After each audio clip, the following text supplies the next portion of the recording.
আজকে আমরা চলে আসছি সুন্দরবনে। সুতরাং সুন্দরবনের আমরা গুরুত্বপূর্ণ কিছু তথ্য জেনে আসি। তাহলে আর দেরি না করে শুরু করা যাক।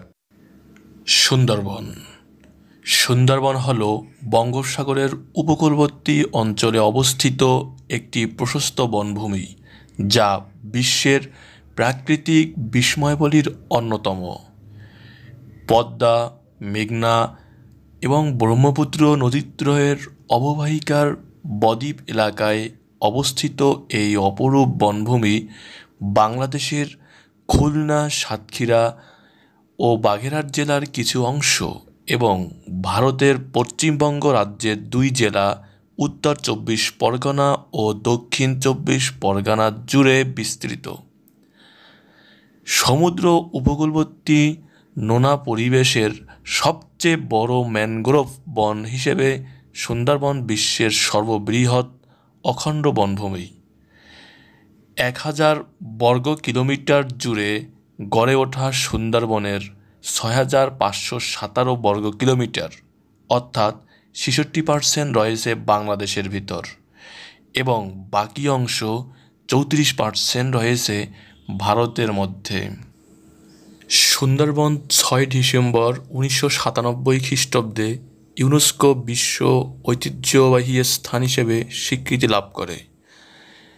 এর বাংলাদেশ ও ভারতীয় অংশ বস্তুত একই নিরবিচ্ছিন্ন ভূমিখণ্ডের সন্নিহিত অংশ হলেও ইউনেস্কোর বিশ্ব ঐতিহ্যের তালিকায় ভিন্ন ভিন্ন নামে সূচিবদ্ধ হয়েছে, যথাক্রমে সুন্দরবন ও সুন্দরবন জাতীয় উদ্যান নামে।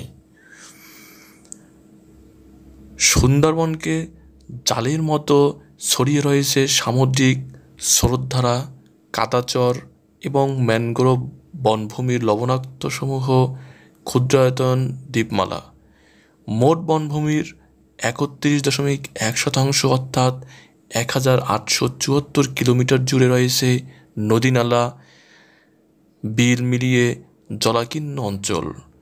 বনভূমিটি সুনামে বিখ্যাত রয়েছে রয়্যাল বেঙ্গল টাইগার ছাড়াও নানান ধরনের পাখি, চিত্রা হরিণ, কুমির ও সাপ সহ অসংখ্য প্রজাতির প্রাণীর আবাসস্থল হিসেবে পরিচিত। জরিপ মোতাবেক 106টি বাঘ ও 1 লক্ষ থেকে 1.5 লক্ষ চিত্রা হরিণ রয়েছে এখন সুন্দরবন এলাকায়। 1992 সালের 21শে মে সুন্দরবন রামসার স্থান হিসেবে স্বীকৃতি লাভ করে। সুন্দরবনের প্রতি বছর হাজার হাজার পর্যটক ঘুরতে আসে। প্রতি বছর দেশে বিদেশের অসংখ্য পর্যটক সুন্দরবনের অপরূপ সৌন্দর্যে মুগ্ধ হয়ে সুন্দরবন ভ্রমণ করার মাধ্যমে প্রকৃতি থেকে বিভিন্ন জ্ঞান অর্জন করে। সর্বাধিক প্রচুর গাছের প্রজাতি হল সুন্দরী ও গেওয়া। বনে 290টি পাখি, 120টি মাছ, 42টি স্তন্যপায়ী, 35টি সরীসৃপ এবং 8টি উভচর প্রজাতি সহ 453টি প্রজাতি বন্য প্রাণীর বাসস্থান রয়েছে। 2007 সালে ঘূর্ণিঝড় সিডরের ভূমিধ্বসের কারণে প্রায় 40% সুন্দরবন ক্ষতিগ্রস্ত হয়। সমুদ্রের জলস্তর বৃদ্ধি এবং স্বাদুপানির সরবরাহের হ্রাসের কারণে বনটি বর্ধিত সালিনিটিতেও ভুগছে। আবার 2009 সালের মে মাসে ঘূর্ণিঝড় আইলা ব্যাপক হতাহতের সাথে সুন্দরবনকে বিধ্বস্ত করে। এই ঘূর্ণিঝড়ে কমপক্ষে 1 লক্ষ থেকে 1.5 লক্ষ মানুষ ক্ষতিগ্রস্ত হয়। প্রস্তাবিত কয়লা চালিত রামপাল বিদ্যুৎ কেন্দ্রটি বাংলাদেশের খুলনার বাগেরহাট জেলার রামপালে উপজেলায় সুন্দরবন থেকে 14 কিলোমিটার উত্তরে অবস্থিত। ইউনেস্কোর 2016 সালের একটি প্রতিবেদন অনুসারে এই অরণ্য ম্যানগ্রোভ অরণ্য আরও ক্ষতি করবে বলে ধারণা করা হচ্ছে।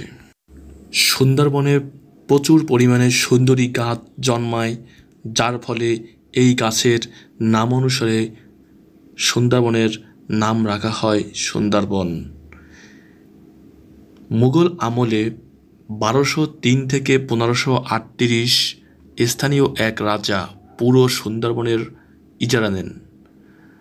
ঐতিহাসিক আইনি পরিবর্তনগুলিও কাঙ্ক্ষিত যেসব মৌলিক পরিবর্তন হয়েছে তার মধ্যে রয়েছে বিশ্বের প্রথম ম্যানগ্রোভ বন হিসেবে স্বীকৃতি পেয়ে বিজ্ঞানভিত্তিক তত্ত্বাবধানের অধীনে আসা।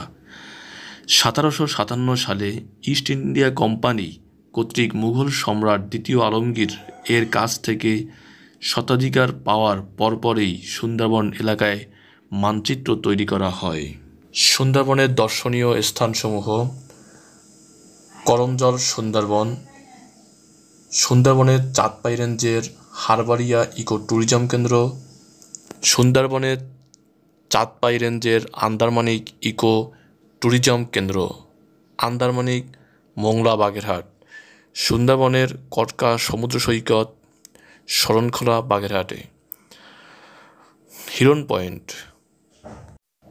পয়েন্ট দাকব খুলনা, দুবলাচর শরণখোলা বাগেরহাট, কিথিকা সমুদ্র সৈকত, কটকা, মান্দারবাড়িয়া এবং দুবলাচর।